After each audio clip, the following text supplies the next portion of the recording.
So, as this is the final podcast of 2020, a very difficult year for all of us, and we empathise, of course, with everyone with regards to that. We normally do, as you know, a heroes and villains section at this point. And in the spirit of goodwill and also of optimism, going forward into 2021. We're not going to do a villain this week. We're just going to do a hero. And for that, we're going to pay tribute to someone who was a genuine visionary in football, someone who many of you may not have experienced, many of you may not be aware of, but those who are, then you will welcome this. And those who haven't experienced him, I hope, will open your eyes to the genius that is Jim McLean. Duncan, I'm handing over to you. Yeah, we usually do Hero of the Week, as you say. I think for this final podcast of 2020, we're going to do Hero of, certainly of my childhood, in many ways, the hero of my lifetime, in terms of what I've ended up doing. I said on Twitter the other day that I fell in love with football because of Jim McLean's management of Dundee United, the team I supported as a child. And I think it's absolutely the case. I would not be a football journalist. I would not think about football in the way I do if I hadn't been lucky enough to grow up watching his side and studying the way he set football teams out. He passed away on Boxing Day, age 83.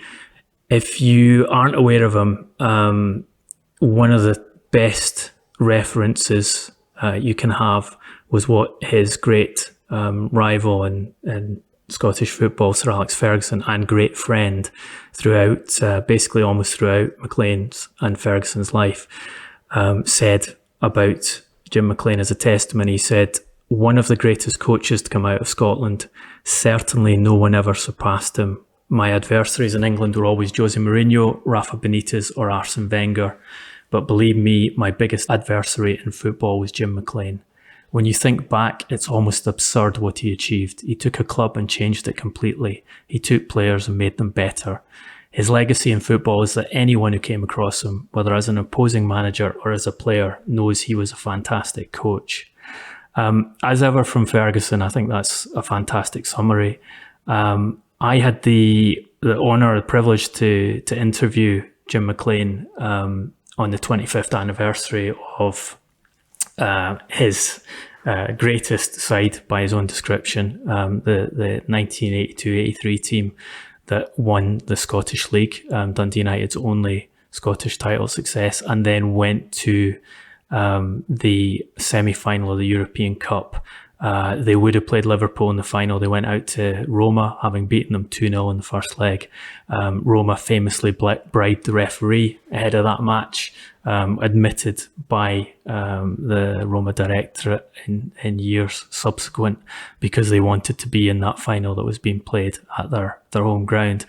Jim gave me 4 hours of his time. It was, I think, without a doubt, the highlight of my journalistic career to be able to sit down and talk with someone I'd grown up learning the game from, and we focused. It was for UEFA Champions magazine, and we focused on how he managed, how he coached, how he trained the team, the tactics he used, the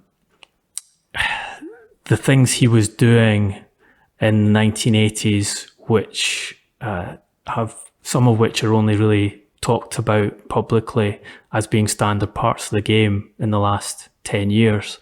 So what I'm going to do is just pick out a couple of bits of audio from that interview where Jim talks about the 1983-1984 team and his tactics, and also how he had the team pressing as a way, not of defending so much, but as a way of attacking opponents, before the phrase was even popular or regularly heard in football parlance. What's Dundonian for gegenpressing?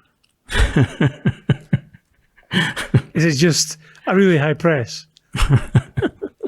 Let's see if it's in this recording of the interview. And I would say that we played more a 4, 3.5, 2.5. Ralph Milne definitely was a forward, working back a wee bit. Bannon was a midfield player, working forward an awful lot. Yeah. And was still given as many crosses as probably Ralph Milne were. But the two strikers were David Dodds and Paul Sturrock, but we didn't play. I always believe when you play a big, tall centre forward against two big centre halves, the big centre halves are happy. Yeah. We always played Sturrock through the middle, and David Dodds usually played on the inside of the right back. Okay. Rather than Davy wasn't a good player with his back to goal. So I decided that if I could get him half turn most of the time, and as a result, when they're in the centre forward, their backs to goal all the time because the balls are coming from both sides. But when David Dodds was half turned and in the inside left position and coming in a lot, Bannon was going down the width, giving us the width on that side anyway.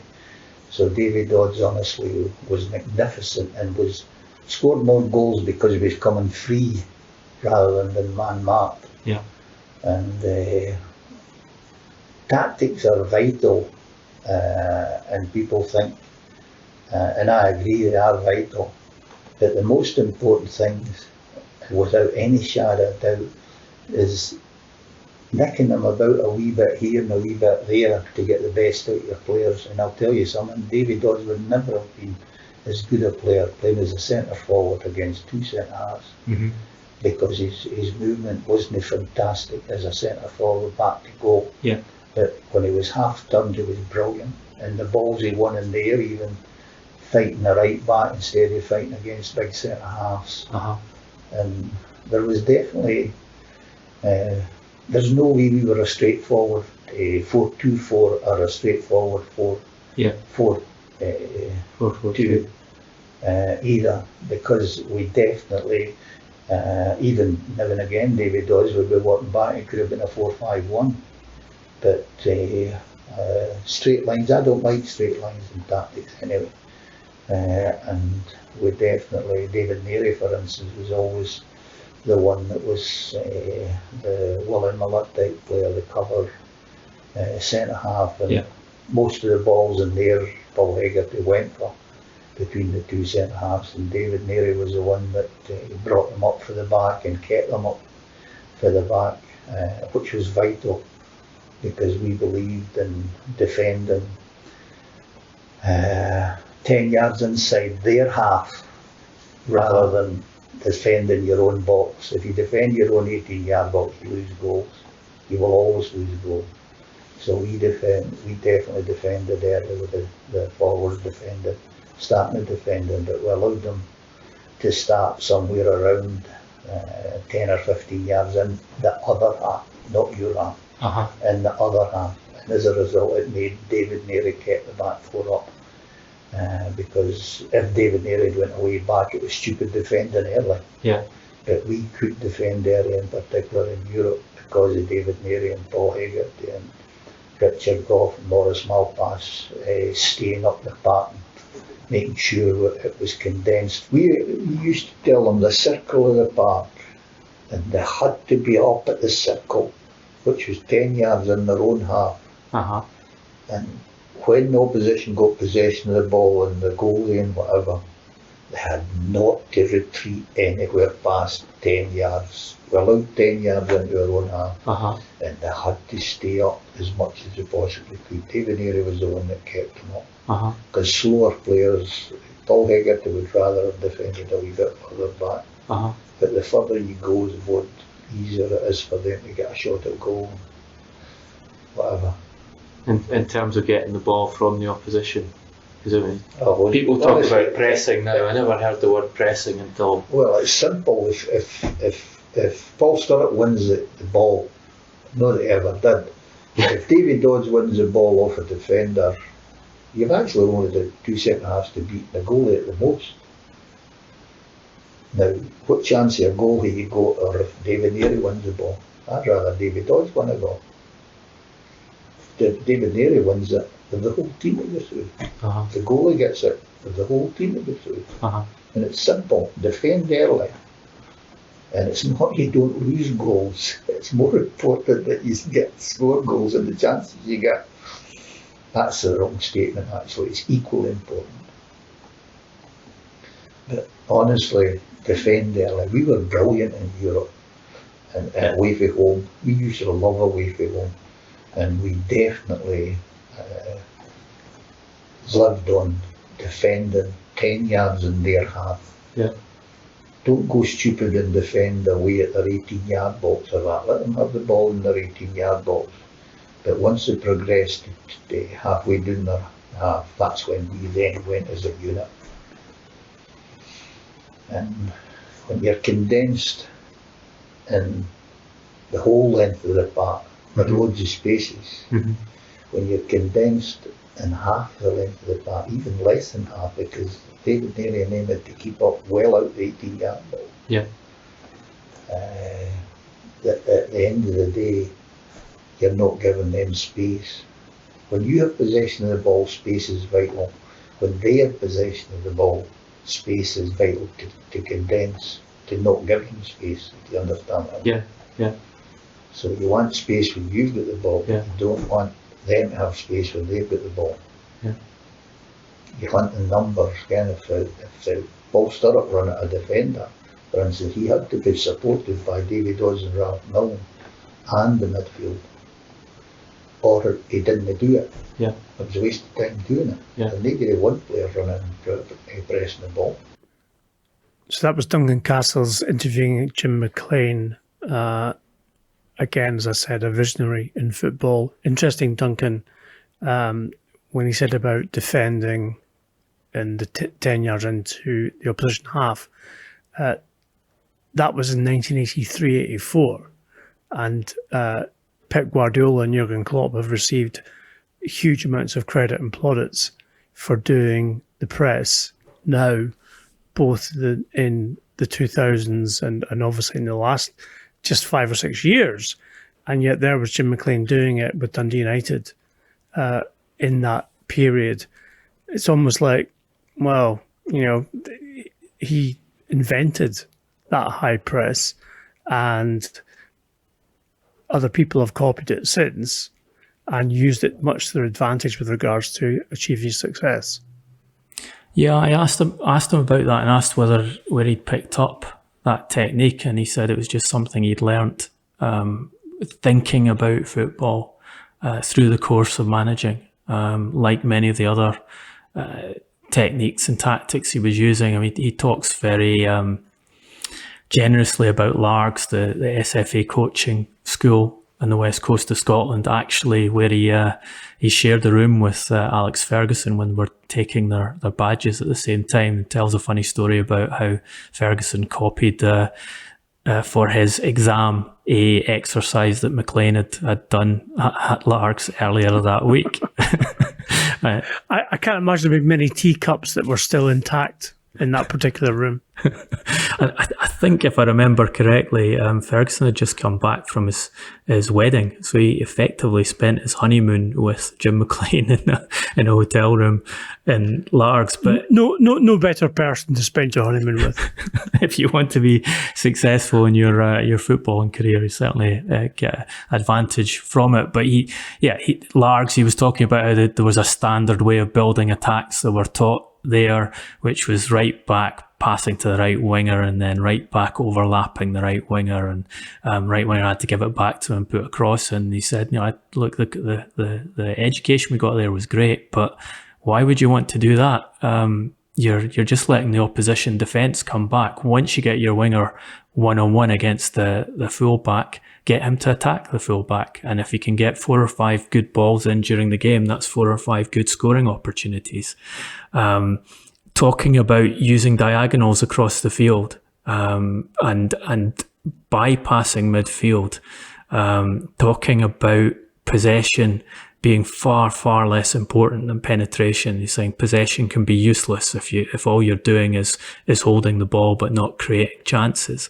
It's all stuff that we've become quite familiar with in the 2000s. But as you say, he was doing this in the late 70s, early 80s, and turning a team that had very limited financial resources into one of the best sides in Europe. Someone put a statistic out the other day in the UEFA coefficient during a 5-year period in which United went to the European Cup semi-final, went to UEFA Cup final, beating teams like Barcelona home and away, famously. They were the 4th highest ranked team in the entire European continent in that period. This from a side that had an average attendance of about 11,000 in Dundee, which was a city that was suffering, severe economic problems at the time because of Thatcher's decisions from the English government. I think Ian, you worked with Jim McLean during the first part of your journalistic career. How did you find him as a man to deal with and his football to report on? He has a reputation still as being notoriously difficult and angry, which was true in press conferences after games or when he was he was chairman of Dundee United, obviously, as well, for a long time. But I found him in conversation one-to-one to be really very, very insightful and charming and warm as well. And that's something which I always remember about him.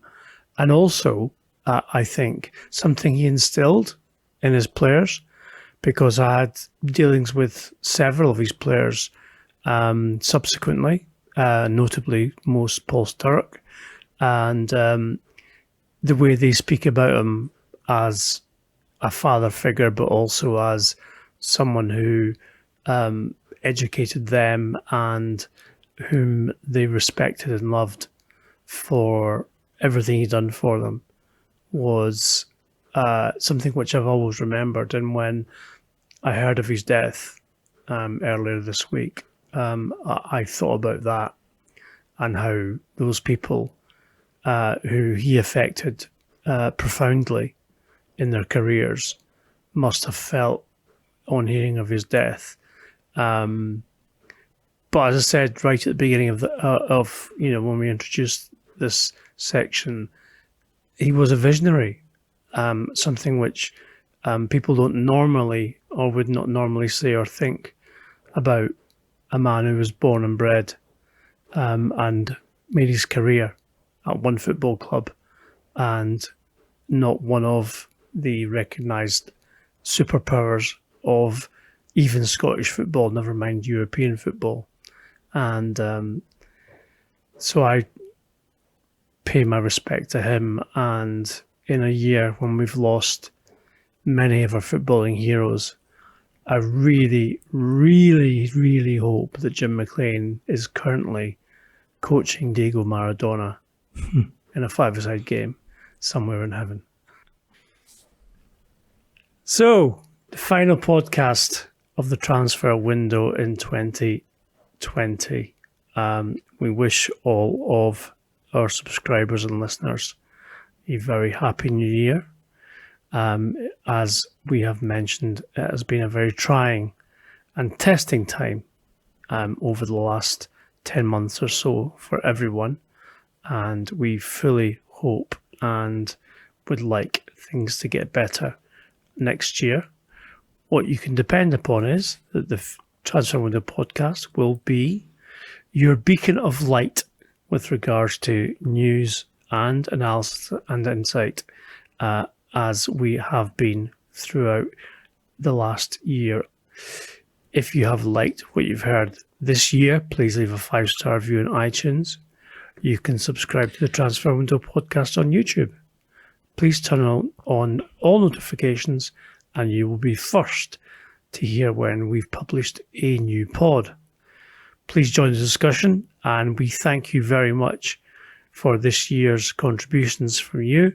with regards to your questions answered, as well as the debate that we've all enjoyed on our social media channels.